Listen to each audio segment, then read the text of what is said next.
सुप्रभातम छात्रा। आज द्वितीय पाठ के शेष भाग को हम पढ़ेंगे। दुर्बुद्धि विनश्यति आपके विद्यालय पुस्तक में सेकंड पार्ट है, द्वितीय पाठ है। उसमें हमने बता चुका था कि किस तरह से दोनों हंस अपने मित्र कछुए को उस लकड़ी से लटकाते हुए जा रहा था।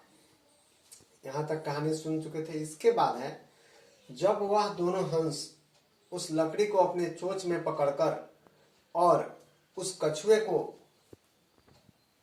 उस लकड़ी को उसके मुंह में बंद करके और उड़ाकर ले जा रहा था, तो इसे देखकर बहुत सारे ग्रामीण लोग, गांव के जिस गांव से वो उड़ रहा था, पौरा अर्थात ग्रामीण लोग उसे देखकर हल्ला कर रहे थे।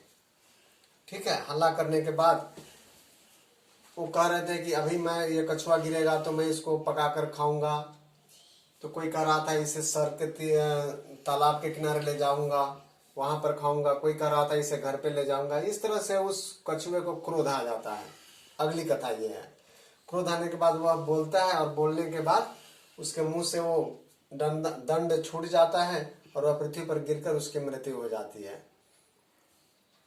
ठीक है, तो इसी कथा को हम लोग आपके अंतिम पैराग्राफ में बुक में दिया हुआ है, उसको पढ़ते हैं। वह है एवं काष्ठ दंडे लंबमाना कुर्बम पौराह पश्यन। इस प्रकार काठ के दंड अर्थात उस लकड़ी पर लटके हुए, लंबमान मतलब लटके हुए, कुर्मम उस कछुए को पौराह पश्यन गांव वाले देखे, पश्चात अधावन औदन और उसके पीछे दौड़ने लगे तथा कहे हो अरे महान आश्चर्यम बहुत बड़ा आश्चर्य, हंसाभ्याम सह कुर्मा अपि हंसों के साथ तो कछुआ भी उड़ रहा है। कश्चित वदति कोई कहता है यद्याम अयम कुर्मा कथम अपि निपति, यह कछुआ किसी तरह से गिरता है। तदा शब्द का अर्थ क्या है बच्चों? तो तदा मतलब तो भी होता है और तब भी होता है, दोनों होता है। तो यहाँ पर तब तो होगा। तदा अत्रैव पक्त्वा खादिष्यामि, यहीं पर पकाकर खा जाऊंगा। अपराधत दूसरा बोला सरह तीरे दग्ध्वा खादिष्यामि, कि तालाब के किनारे पकाकर खाऊंगा। सरह तीरे, सरस तीरे का होता है संधि विच्छेद, सरह जोड़ तीरे अर्थात तीरे मतलब किनारे, तालाब के किनारे। पुनः क्या कहता है?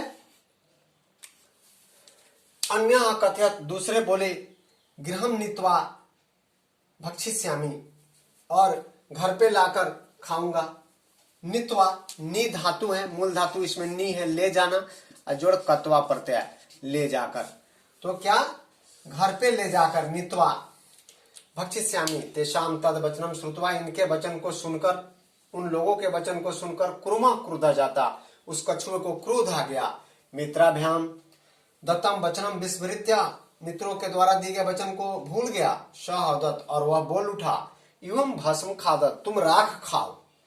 तत्क्षणम एवं उसी क्षण कुर्मा दंडाट, जब ही उसका मुंह खुला वह लकड़ी छूट गई उसके मुंह से और भूमौ पतिता, और वह जमीन पर गिर पड़ा। पौरे समारिता, और वे लोग जो थे वे उसे मार दिए। अतः योक्तम, इसलिए ऐसा कहा जाता है सुहृदाम हित कामनाम वाक्याम यो नाभिदंदति स कुर्मा एव दुर्बुद्धि काष्ठात् भ्रष्टो विनश्यति।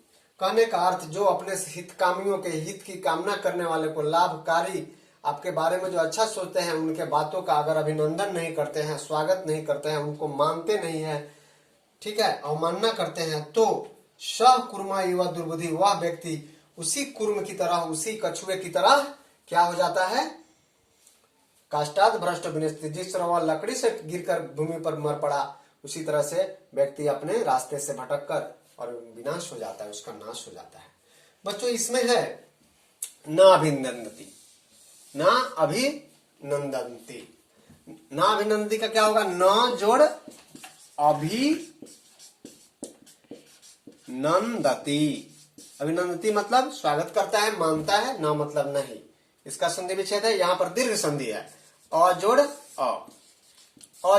बराबर क्या है? आ, हो गया ना, दीर्घ संधि।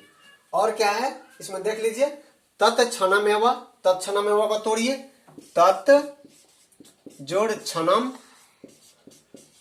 अजोड़ एवा, तत्क्षणमेव का मतलब हुआ वह क्षण में ही, तुरंत, एवा ही, वह क्षण में ही, तत्क्षणमेव।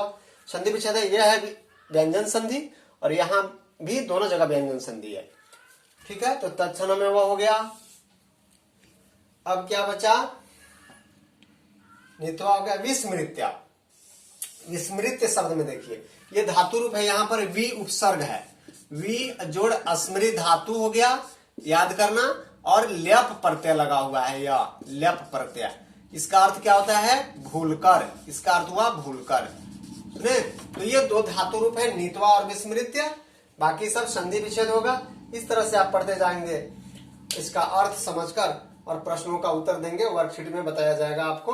अगले क्लास में हम वर्कशीट देंगे दोनों चैप्टर का, प्रथम पाठ का, द्वितीय पाठ का।